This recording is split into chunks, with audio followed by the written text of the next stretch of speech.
Ciao a tutti amici di Un Sorriso in Più e bentornati al nostro appuntamento settimanale con tutti i risultati sportivi. Questa è stata una grande settimana di calcio, infatti si sono giocate 2 giornate della Serie A.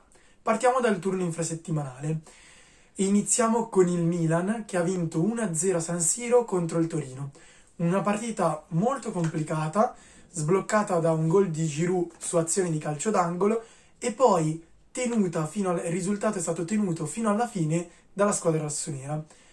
Poi ci sono state 2 vittorie esterne molto importanti per l'Atalanta, 3-1 sul campo di Genoa della Sampdoria, partita che si era messa subito in salita con la Sampdoria subito in vantaggio, ma l'Atalanta è stata in grado di ribaltare il risultato e invece è andata molto in scioltezza l'Inter con una bella vittoria per 2-0 sul campo dell'Empoli. Da segnalare anche le vittorie del Napoli per 3-0 contro il Bologna e soprattutto la clamorosa sconfitta della Juventus per 2-1 in casa contro il Sassuolo. Una partita che la Juventus ha cercato in tutti i modi di vincere e proprio all'ultimo minuto è arrivata la beffa con il gol in contropiede del Sassuolo con Maxime Lopez che ha segnato con uno splendido pallonetto sul portiere juventino. Proseguiamo quindi poi con il turno nel fine settimana. Turno che è iniziato con la sorprendente ennesima sconfitta della Juventus che ha perso per 2-1 contro l'Hellas Verona.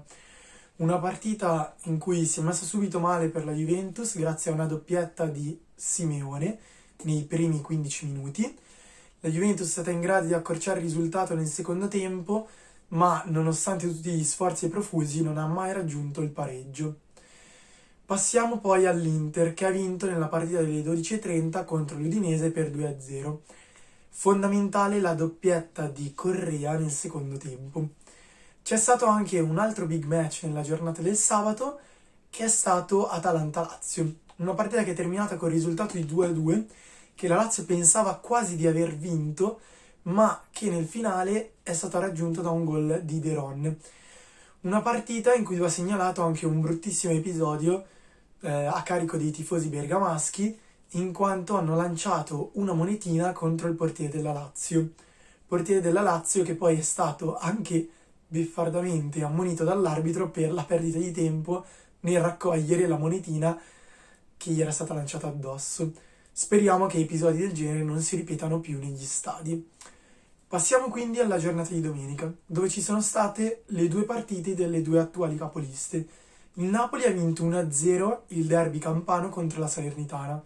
Una partita molto difficile per il Napoli che è riuscito a sbloccare nel secondo tempo e che poi sembrava in discesa in quanto la Salernitana era rimasta in 10 uomini per un brutto fallo a centrocampo.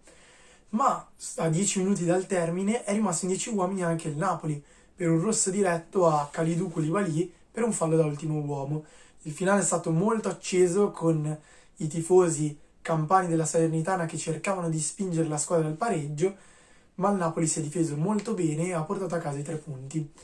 Il big match della giornata era però quello delle 20:45 all'Olimpico di Roma, dove è andato in scena Roma-Milan.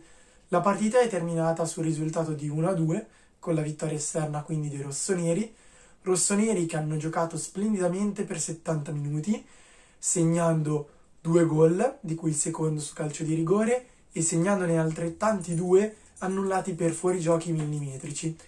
Poi è avvenuta l'espulsione di Teo Hernandez per doppia ammonizione, che ha ribaltato l'inerzia della partita. La Roma ha iniziato a spingere, non trovando però conclusioni pulite, anche se poi al 93esimo è arrivato il gol dell'ex.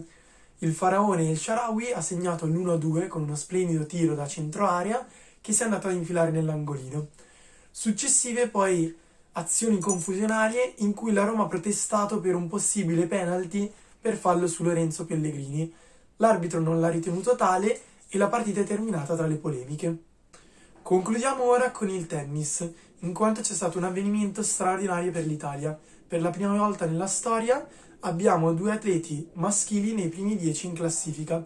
Infatti al nostro Matteo Berrettini, stabile in 7ª posizione, si è aggiunto Yannick Sinner in 9ª posizione, il quale, grazie allo splendido risultato raggiunto nel torneo ATP 500 di Vienna, dove è arrivato in semifinale, poi sconfitto per 2-7-1 dall'americano Francis Tiafoe, ha ottenuto così i punti per entrare finalmente in top 10.